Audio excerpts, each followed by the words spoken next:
2024 AKC Junior Agility Team. You made the team. You're going to travel to Belgium to compete in what is essentially the Olympics of dog agility, yes? Yes, sir. What is going to be one of your teammates?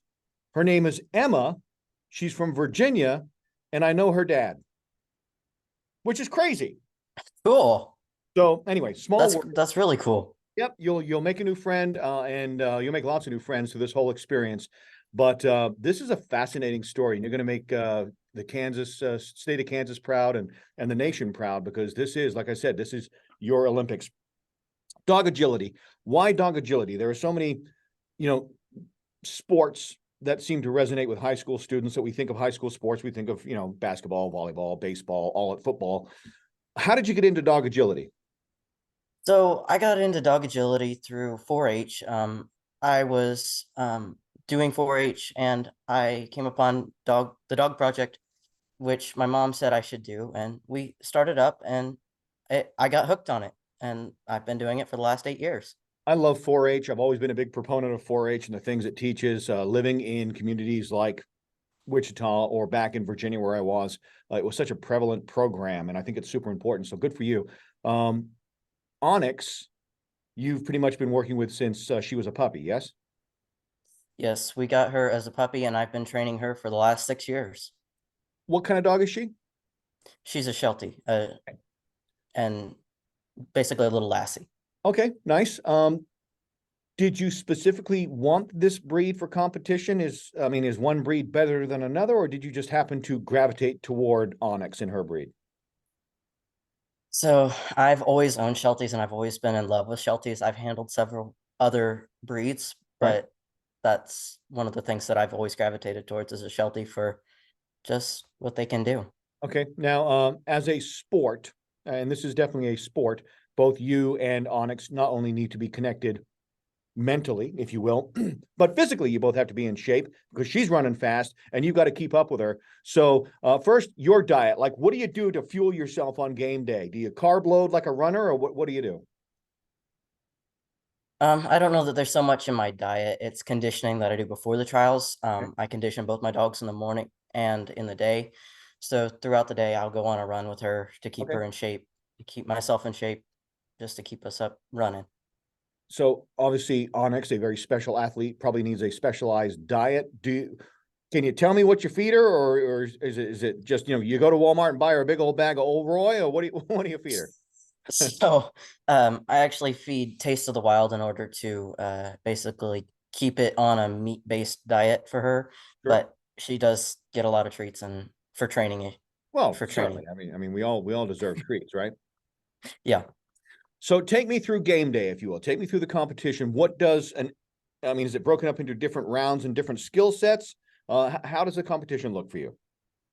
So the competition looks for me is when we go, we have usually you have a walkthrough for each class you've entered. A lot of times there are premier classes, which are the hardest level of courses in AKC agility. Then you go to masters, which is kind of a little easier. That's where you can get your masters agility championship. The game day for me looks like I walk those courses with what I need to do for my dog and how I need to handle these specific scenarios in order to include or to make her perform to the best of her ability.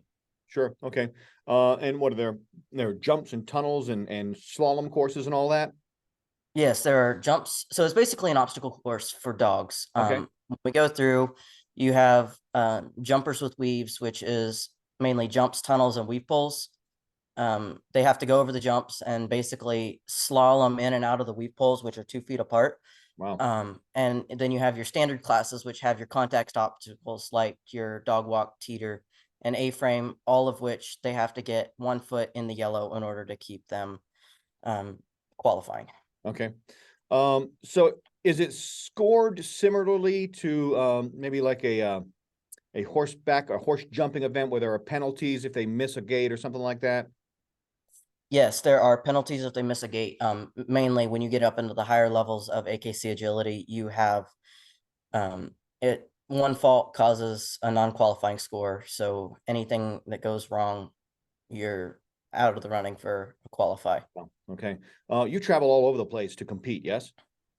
Yeah, I've traveled throughout the Midwest. I think the farthest we've gone so far is Florida for Okay, well, invitationals. you're going really far this time, because Yes, this is, you're going out of the country.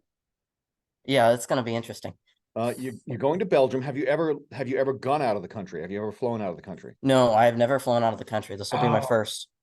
so logistically, that's got to be hard because you've never flown out of the country yourself, but now you got to fly out of the country with a dog. Are Yeah. there because you're bringing an animal from here to there? I know some countries have different quarantine rules. Were there any quarantine rules you had to negotiate? Any papers you had to fill out? So right now I'm filling out rabies vaccination certificates because the countries we're going to are very specific on their rabies. Our dogs have to have 2 rabies vaccinations before we go, and there's a lot of other USDA certified paperwork that we'll have to fill out. Wow, you are going to make some incredible memories. It's not a cheap sport by any stretch of the imagination. Are you doing any fundraising or anything to try and raise some money for the trip over there? Yeah, I am doing fundraising for myself and both for the team. A lot of times I'll be at the trials fundraising. Um, I'm hiring myself out to work for other people, so to make money to go Good for to you. Europe. Good for you. Well, listen, go make Kansas proud. When is the actual event? Tell everybody when the event is. The actual event is July 18th to the 21st. Okay, so you'll be in the same region as the Paris Summer Games as they're going on essentially. And this is a big deal. Go make Kansas proud. Go make your family proud, yourself proud, your friends proud, and compete to the best of your ability. And you'll bring home some gold for us. How's that? Thank you.